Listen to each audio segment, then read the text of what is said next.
Hey listeners, this is Mike Morford, co-host of Zodiac Speaking, and I'm excited to tell you about a new podcast collaboration I'm part of and producing for this network, AbJack Entertainment, and I'd love for you to check it out. It's called Campus Killings, and it's out right now. Campus Killings is researched and written by my friend and frequent collaborator, Jess Betancourt. She hosts DNA ID, and she also co-hosts Missing Persons with me, as well as co-produces other AbJack shows, including Scene of the Crime and Beyond Bizarre True Crime. Campus Killings is hosted by our friends, Drs. Meghan Sacks and Amy Shlosberg, who currently host Women in Crime. As criminologists, Meghan and Amy teach, research, write, and podcast about victims, offenders, and the issues surrounding our criminal justice system, and each have over 20 years of experience working in the system in various capacities, such as law enforcement, mental health, and offender reentry.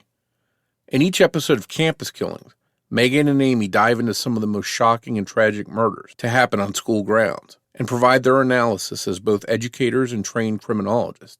They discuss what went wrong and what could have been done differently to prevent the tragic outcome.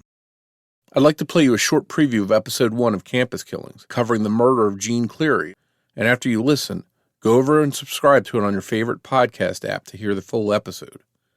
Episode 1 is out right now, as is a bonus episode covering Amy Bishop, a college professor who resorted to violence after not getting tenure at her university. If you like any of the true crime podcasts from AbJack Entertainment, I think Campus Killings will be right up your alley, so be sure to check it out.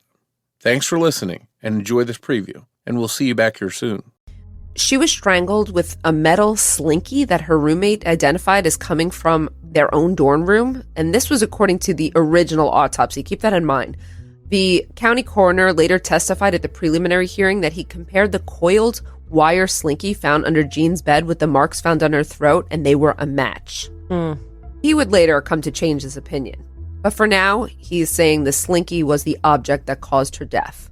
The official cause of death was manual strangulation with abrasions, bruises, and marks from the glass and the slinky visible on Jean's throat.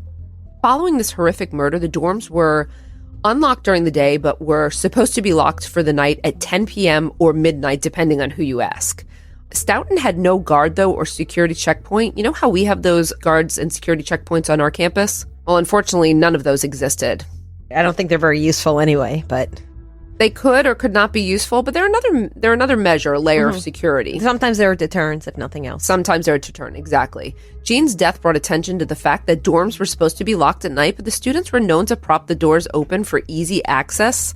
I mean, using pizza boxes and so on. I remember this kind of thing happening in my dorm as well. Immediately after her murder, Lehigh doubled security patrols and started enforcing the dorm locking rules, though. They visited all the dorms and reminded students to lock their doors. The campus police chief ordered more regular patrols of the dorms by his officers. The school sent a letter to parents and students encouraging them to look out for one another, walk in pairs, and stick to well-lit areas. The students and tennis team members expressed shock that this had happened at Lehigh. This was the first murder at Lehigh, which had been in existence since 1865. Oh, wow. Yeah, I think everyone was really surprised by this. The students were scared, and the impact on their lives was permanent. A year after the crime, it was reported that women on campus were much more aware of the dangers of walking alone and not locking their doors. The dorm doors were never really propped open anymore, except by seemingly clueless freshmen who were soon lectured about the murder. So it was just the incoming people. Everyone really, smartened up and locked down. But what about the perpetrator?